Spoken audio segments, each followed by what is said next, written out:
They're steel toe. They're tough. I like wearing these, yard work, stuff like that. These are called welding shoes, but I don't do any welding, What I really like about them is if I have gloves on, I can take them off. See, there's nothing to tie or anything like that.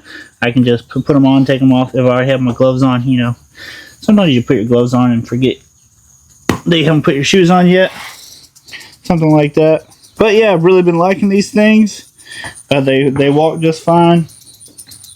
I actually got these. These are half a size too big, and they are a little bit too big. So they're pretty true to fit. I ended up getting them bigger just because I was worried about the steel toe.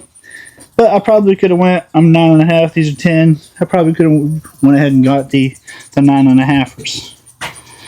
But yeah, these are pretty nice. I have absolutely no complaints in them. I've never slipped in them on ladders and stuff like that. And if you need some steel toe boots that are comfortable and they don't look hideous, these aren't bad. I'm Jace. I'll see you next time.